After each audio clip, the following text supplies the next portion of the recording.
74-р анги. Хүрхрээн дор тогтсон жад. Лимийн хүч хэмжих хүрээнд ирэхэд үдээс хойш болсон байлаа. Дотор нэрдөө 4-5 хүн хүчээ шалгаж байв. Лимийн хүний нүдэнд баг өртөх болонд очиод чулуун багныг онлон хөнхөн нэг нудраг зөхөв. Пин. Чулуун баг нь хүчтэй дөрглөө. Гэрлийн баг нь галзуурсан мэт дээш доош өсрээд эцэст нь бараг 4 тохоо өндөрт тогтов. 3900 жин. Зүгээр л хайнгадуу зөксөн нудраг ийм их үр дүн үзүүлжээ. Энэ үр дүн Лимийн нэлээд сэтгэл хангалуун байлаа. Анх эсэлтийн шалгалтын хүчний сорил дээр Тэнгэрийн ордны ахлах номынх Линсийн тэдэнд үзүүлэн хийж байсан. Тэр ч мөн чулуун багны хөнгөн зохиход 4900 жингийн үр дүн гаргасан. Лимийн тэр мөчөөг маш тод санаж байв. Тиймээс энэ удаад тэрч бас зориуд хөнгөн нэг нудраагаар зөхиж өөрийнх нь болон Линсийн хоорондын ялгаа хэр их байгааг шалгасан юм. Линсийн бие бэхжүүлэх төвшний 4-р шатны оргилд байгаа. Яс давтах шатанд хагас алхам дутуу. Харин би дөнгөж бие бэхжүүлэх төвшний 3-р шатны эхэнд байна. Гэсэн ч ялгаа ердөө 1000 жин. Хэрэв би бие бэхжүүлэх төвшний 4-р шатанд хүрвэл хүч маань заавал үүнийг давна. Гэхдээ тулаанч хүнийг зөвхөн хүчээр хэмжиж болохгүй. Хүч бол миний давуу тал, харин бусад талууд хоцорч болохгүй. Ингэж бодоод Лимийн гүнзгий амьсгаа авч бүх биеэ бүрэн суллав.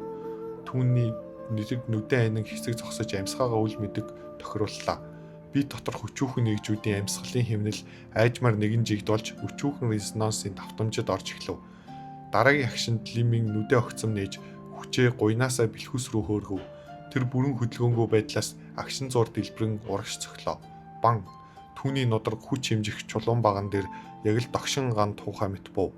Гэвч дөргөлт үүгээр дууссангүй. Гэрлийн баг нь эхлээд 4200 жинд шидэгдэн өсөв. Дараа нь 4200, 4300-гийн хооронд дээш доош тавлан чичирч эхэллээ. Жирийн тулаанч хүчээ хэмжихэд гэрлийн баг нь хэдэнтэй гэлс хийж дээш өсөөд буудаг. Харин Лимийн нудраг гэрлийн багныг 4200, 4300-гийн хооронд бүтэн 20 гаруй амьсгааны хугацаанд савлуулж чаджээ. Энэ бол жинхэнэ их хүчний чичирхэл. Хүч бэлтгэх шатны торгон мэт урсхийг бясалгасны үр дүн байлаа. Миний нудрагны хүч 4200, 4300-гийн хооронд байна. Гэхдээ энэ торгон мэт урсхийг ашиглавал бид нудрагны хүчтэй өрсөлдөгчийн биед шингээж дотор эрхтнийг нь довтолж чадна. Тэгэд бүр тасралтгүй довтлно. Дотор эрхтэн бэхжүүлэх шатнд бүрэн бос тулаанч бол шууд үхэн. Дотор эрхтэн бэхжүүлэх шатны их амжилтанд хүрсэн хүн бүр булчин өөрчлөх шатны хүчтэн ч миний нудраганд оногдвол хүн чархтаж цусаар бөөлжин. Хаусын дэд Мирданы арга дээр торгон мэт урсах төвшөнд нь гайхамшигтай бөгөөд туйлын аимшигтай сүйтгэгч хүчтэй гэж тэмдэглэсэн байсан. Үнэхээр аимшигтай бясалгалын арга юм. Харин би цуулж яс ботлогч нудрагыг үлдээсэн нэр нь үл мэдэгдэх ах настан зөвхөн тэр догшин сүйтгэгч хүчийг олсон. Харин биеийн бүх хүчүүхэн нэгжийг резонанст оруулах аргыг олж чадаагүй. Тиймээс бясалгалд ашиглах бүрэн бус байсан юм. Лимийн 7 гүн ухааны тулааны ордонд ирээд 21-р өдөр болж байлаа. Өглөөрт Лимийн урт чад солон нэвтлэгчээ өөрөнд 7 том алах тойргийн нэг болох мөсөн цөөрмийн хүрхрээ рүү яв. Шидийн тойргийг өдөрдөн хамгаалдаг даамал Шэдүн Лиминийг хараад инээмсэглэн мэдлэв. Линдүү, өнөөдөр их хэрт иржээ. Үнэхээр хичээнгүй юм. Өглөөний минь ахлах шаваа. Лимийн ийдгээр мэдчлээ. Тэр мөсөн цөөрмийн хүрхрээнд өглөө болгон оройн цагаар ирэх дуртай. Учир нь энэ үед цаг захиалдаг хүн цөөн байдаг тул хүссэн цагтаа ороход илүү амар. Шэдүн хэлв. 4-1 цагийн дараа тойрог дахин нэгдэнэ. Линдүү 3-р байрлал 7-р түвшний хүндрэлээр орно. Өнөөдөр би хүндрэлийг 8-р түвшин болгомоор байна. Энэ бол Лиминий бие бэхжүүлэх түвшний 3-р шатанд хүрснийхаа дараа мөсөн цөөрмийн хүрхрээ наах ирж буй удаа юм. Үндэ 7-р түвшинд байсан ч Лиминд хангалттай хүүтийн хэсэгт хүрэхийн тулд хүн шумбаж чадна. Гэвч энэ удаа тэр солонго нэвтлэгч чадаа авчирсан. Солонго нэвтлэгч чад 820 жингийн жинтэй. Хэрв хит хүн шумбал буцаад сэлж гарахад хэцүү болно. 8-р түвшин үү? Шэдүн гайхав. 8-р түвшний хүндрэл 80-аас 110 дугаар эренбийн хүмүүс тохирно. Лимийн ийм хүндрэлд сорихыг хүсэж байна гэж үү? Шэдүн түүнийг хит яруу урагшлахгүй байхыг сануулах гэсэн ч тэр мөчөд Лиминий жинхэнэ хүчний хэлбэлзэл өөрчлөгдсөнийг анзаарав. Линдүү, чи нэвтэрчихсэн үү? Шиндүү, мэдээж өмнө Лимийн энд ирэхдээ бие бэхжүүлэх төвчний 2-р шатны оргилд байсан гэдгийг санаж байлаа. Түүнийг ийм хурдан 3 дахь шатанд хүрнэ гэж бодсонгүй. Саяхан нэвтэрсэн. Хаха, баяр хүргэе. Гэхдээ Линдүү чи дөнгөж нэвтэрсэн байна. Хүч өсөх гэдэг удаан доктортой явагддаг, хуримтлал шаарддаг зүйл. Чи үнэхээр 8 дахь түвшний хүндрэлд орох гэж байна уу? Байлидын шийдсэн бодлоо өөрчлөхгүй. За, Шиндүү мөрөө авчиад Лиминий хүсэлтийг биелүүлв. 4-1 цагийн дараа Лимин солон нэвтлэгчээ үүрээд мөсөн цөөрмийн хүрхрээр алхлаа. Шиндүү түүнийг хараад Лимийн алхам маш хүнд байгааг анзаарав. Лимийн уулын хөндийн өвсөн дээр хөл тавих бүрд газарт гүн хонхор үлдэж байлаа. Шиндүүний нүд үл ээлэг нарийсав. Тэр харц Лиминий үүрсэн урт хайрцаг дээр төвлөрлөө. Ийм урт хайрцаг бол жад эсвэл сэрэт жад байх магадaltaй. Алхам бүр газарт ийм гүн мөр үлдээж байна гэдэг тэр зэвсэг маш хүнд гэсэн үг. Дор хаяж 7-800 жим байх. Энэ Линдүү зэвсэг болгон ийм хүнд жад сэрэт жад сонгосон гэж үү? Үнэхээр ховор юм. Лимин тойрогт ормогцоос солон нэвтлэгчээ нуруундаа үрсэн хэвээр мөсөн цөөрөм рүү өсрөв.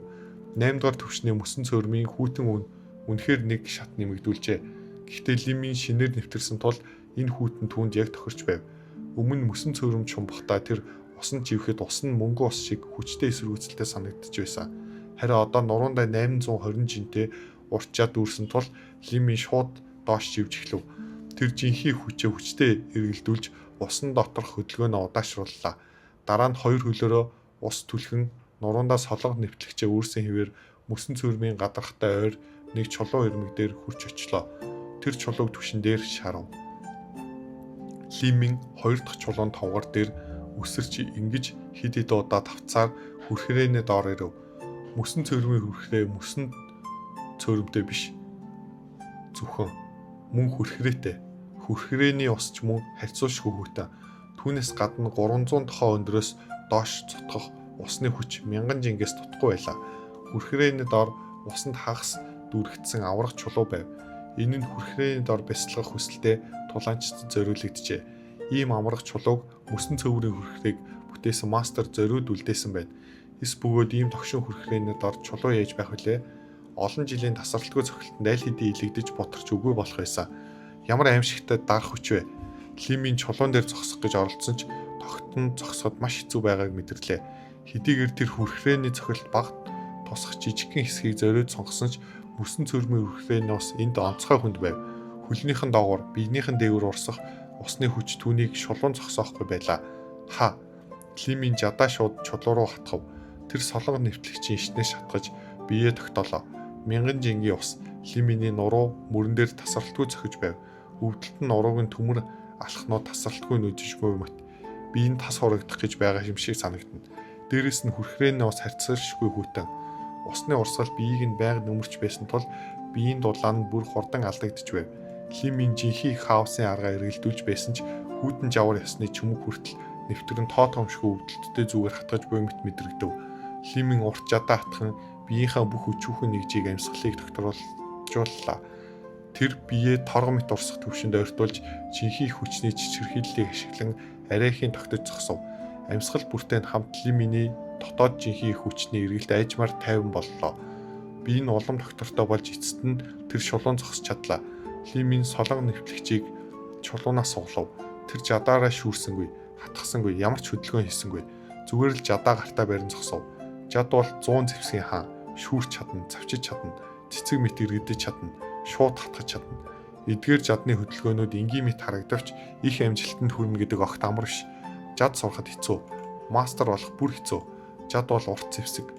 Нэг цун урт бол нэг цун хүчтэй гэдэг дүрм жаданд бүрэн тохирно. Жадны урлагийн их амжилт нь жинхий хүч, тулааны техникийг уялдуулж амжилттай цохилтын хүч болон өргөн алах хүрээг гаргахад оршино. Тиймээс тулааны талбарт тулдаг жанжид бүгд жад эсвэл урт иштэй зэвсэг хэрэглэдэг. Сэлэн бол зөвхөн цэргийн стратегчийн хэрэглэх зэвсэг.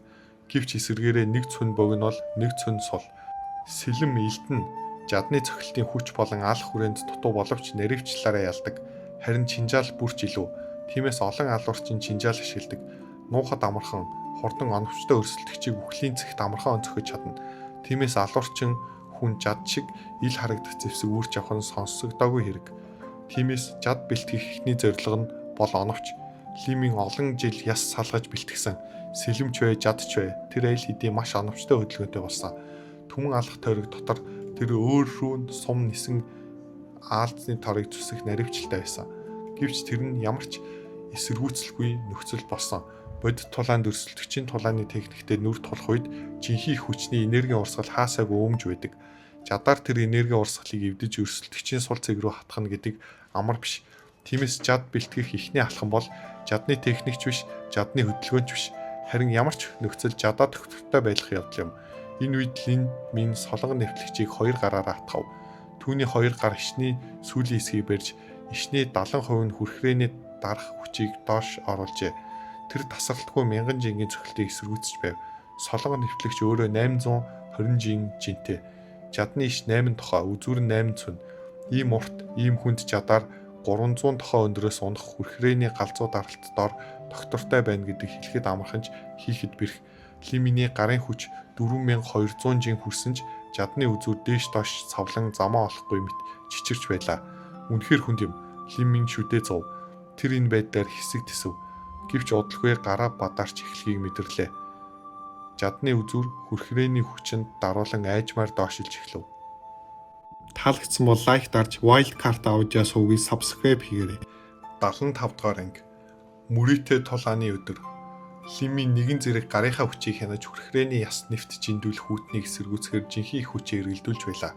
Хэдийгээр түн жинхэнэ хаосын арга түшиг болж байсан ч энэ бүхнийг удаан тэснэ гэдэг боломжгүй зүйл байв. Түүний хоёр гар чичирч эхлэв. Шууных нь хөхс тодснууд тодорн даваалаа. Хагас хүч шат хугацаа өнгөрөхөд солонго нэвтлэх жадны үзүүр чулууг мөргөж бүглүү дуу гаргав. Тэр эцэст нь тасралтгүй асгарах хүрхрээний хүчин дарагджээ. Лимийн чулуун дээр нэг өвдөглөн суугаад том томоор амьсгаадав. Хоёр гар нь аль хэдийн амьгүй болсон мэт санагдана. Бүр өөрийнх нь гар шиг мэдрэхдэггүй байв. Тэр босох гэж оролдсон ч бие доторх жинхэнэ хүчнийхээ ихэнхийг аль хэдийн зарцуулчихсан байлаа. Хүрхрээний ус чулууг нүмрэн бууж Лиминийг хурсган авч одох шахав. Тэр жадаа өргөн чулуу руу хатгаж усан дор бие тогтоолоо. 4-1 цаг орчим. Энэ миний одоогийн жинхэнэ хязгаарвалтай. Харамсалтай нь жинхэнэ хүчний чулуу байсан бол сайн байх байлаа. Жинхэнэ хүчнээ хурдан сэргээж үргэлжлүүлэн бэлтгэл хийж чадах байсан. Жан цантай хийх мөрөд тулаа ойртож байна. Түүний жинхэнэ хүчний чулуунуудыг ялж авлаач хэсэг хэрэглээд л дуусна. Дараа нь үүний шийдлийг заавал олох хэрэгтэй. Цаг өдрөөр урсан өнгөрөв. Лимийн өдөр бүр мөсөн цөөрмийн хүрхрээнд 2 цаг жадны бэлтгэл хийдэг байлаа. Жад бэлтгэхийн зэрэгцээ тэр биеэч мөн тавтаж байв.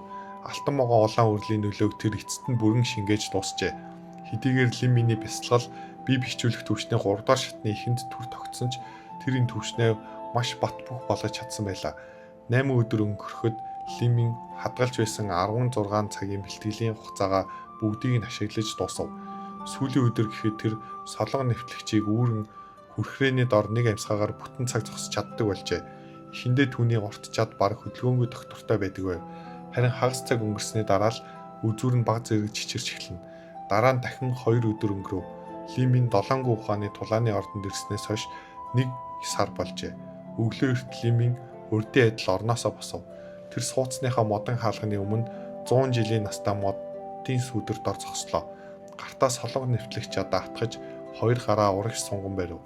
Ингэснээр 820 жингийн жин бүхэлдээ түүний биед тэгш хөндлөн байрлаж байлаа. Солонго нэвтлэгчийн жадны үзүүр дээр жижиг шаазан аяга тавьжээ. Аяга дүүрэн ус байв.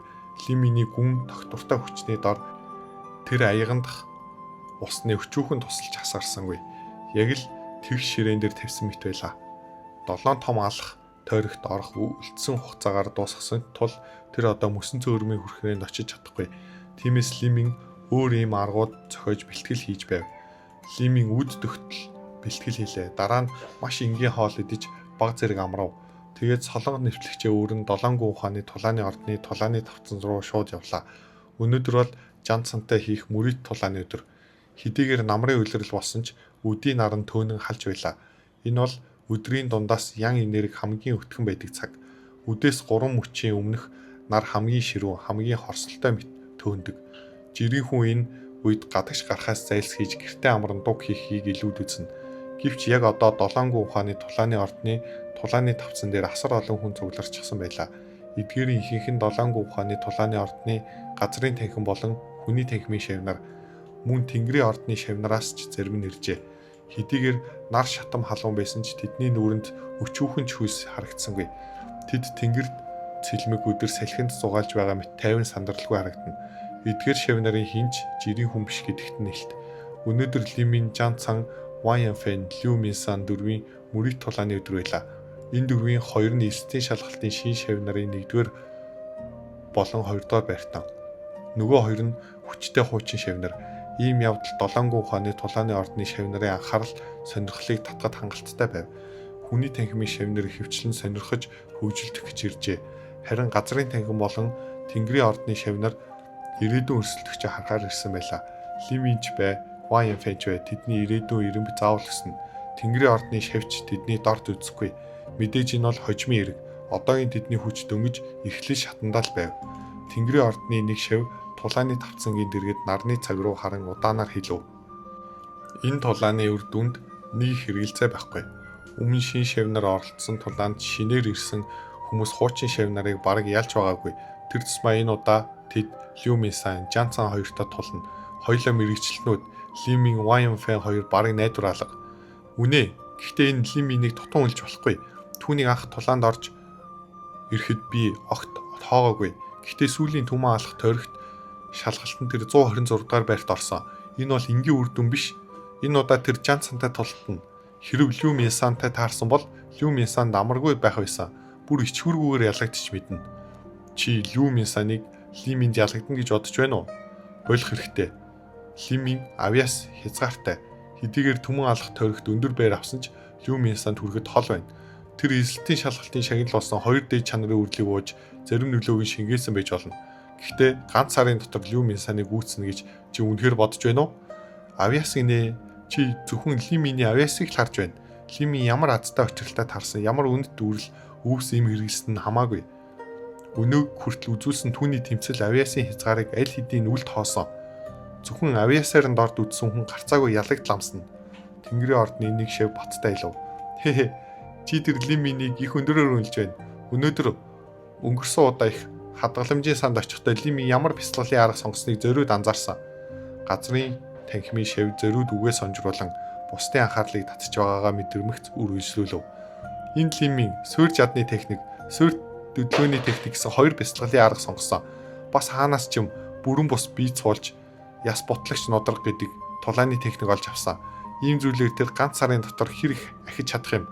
Өмнө 126 дугаар байрт үрсэн улаан алтан лууны чөмөгний үрэл, алтан могоо улаан үрэл хоёр зэрэг хэрэглэнснээс болсон. Тэр үрэл уул гахаа хүртэл бяцлал ахин. Лиминий авьяас хязгаартай. Тэр өндөр зэрэглэлийн бяцлаглалын арга тулааны техник бяцлаж чадахгүй. Энэ хоёр суурь сударт найдаад яаж Лю Минсаныг давна гэж Лимин түмэн алах тойрог дээр ихээхэн шууган тарьсан тул бусад шавнарын сонирхлыг амархан татсан. Олон хүн түүний сонгосон бяцлаглалын аргыг очиж харсан байлаа. Энэ зүйл маш амар. Жадны техник, хөдөлгөөний техник, хаш автангийн тэмдэглэл дээр зөвхөн түүний нэр байсан тул харахыг хүссэн хүн харж чадна. Юу? Суурь жадны техник ээ? Суурь жадны техник гэж юу? Лимин тэр хоёрыг сонгосон юм уу? Тийм бяцлаглалын арга яаж хүчтэй байх юм? Би түүнийг заавал сүйдрүүгөө арга эсвэл 9 ян үнэмлэхөө арга мэт зүйл сонгоно гэж бодсон. Ха, 9 сүйдрүүгөө арга уу? 9 ян үнэмлэхөө арга уу? Тэдгээр бяцлаглалын арга мэдээж сайн. Гэтэ жирийн хүн бяцлаж чадна гэж бодоо юу? Чи Лиминий авьяасыг мартчихаа юу? Миний бодлоор тэр нөхрийн мэдрэх чадварч хязгаартай. Яаж өөрийгөө мэддэг болохоор энэ хоёр энгийн ур чадварыг сонгосон хэрэг. Хүлээгээд л хар. Энэ Лиминий өсөж байсан гэрэлт цагирга өнөөдөр дуусна. Тэр шавын үг нүүрэндх ёчтой нэмсгэл нь Лиминийг золгүй явдлаас таашаал авч байгааг илтгэн. Лимин Долонгун ухааны тулааны ордонд ирээд удалгүй хэрн эренбэрээ аль хэдийн тэр хүнээс урд гарсан. Энэ нь түүний дотроосоо таагүй санагдчих байв. Яг энэ үед талбайн хөл хөдөлгөөн үүсв. Алсад зогссон хүмүүс хоёр тийш салж зам гаргалаа. 20 орчим насны хоёр эрэгтэй зэрэгцэн алхаж ирэв. Тэдний нэг нь туранхай цонхохор царайтай ирвэлээ. Нүүрнийх нь илэрхийлэл хүйтэн бөгөөд хатуу. Нуруунда хар өнгийн хүнд цэлэн мөрсөн байв. Тэр зүгээр алхаж байсан ч бүх төрлөх нь сахлын хутга мэт хурд санагдана. Яг л сугалсан хүйтэн эрдэнэс мэсэлэм шиг Хажуугаар өнгөрөхөд эргэн тойрны хүмүүс асар их дарамт мэдэрч байв. Нөгөө хэр өргөн бедрүүн хүч тэнхээ дүүрэн төрхтэй бүх биеийн булчин зузаан зангирсан байлаа. Нуруундаа 8 дахь орт бараан ягаан таяг үрчээ. Түүний алхам бүр бат чимээгүй. Хэрв мөрийг нь хэмжвэл хоёр алхмын хоорондох зай яг адилхан байгааг олж харж байв. Үргэлж 6 тохой илүүч биш, дутууч биш. Энэ бол 7 гүн ухааны тулааны ордны хадгаламжийн сандах дээд хөдөлгөөний техник болох 6 тохойт алхмын бясалгалсны үр дүн байлаа. Линсин, Таку энэ хоёр хүн хүртэл тулаан үзэхээр ирсэн гэж үү? Мөрийг тулааныг үзэхээр ирсэн хүмүүсийн ихэнх нь газрын танхимын шавнар байв. Тэнгэрийн ордны шавнар ирсэн ч ихэнх нь 50-60 дугаар байрны орчимд ирэмдлэгддэг хүмүүс. Тэд Тэнгэрийн ордны доод хэсгийн шавнар юм. Өнөөдрийн тулаанд оролцох хүмүүс ирээдүйд тэднийг шахаж гаргахыг гэж болгоомжлсон нөхцөл байдлыг харахаар иржээ. Харин Линсен Такун хоёр бол Ирэмбийн чулуун дээрх эхний хоёр үл хөдлөшгүй оршихуй. Тэд хүртэл газрын танхимын дотоод мөрөд тулааныг үзэхээр иржээ. Үргэлжлэлийг Wildcard Audio суугаас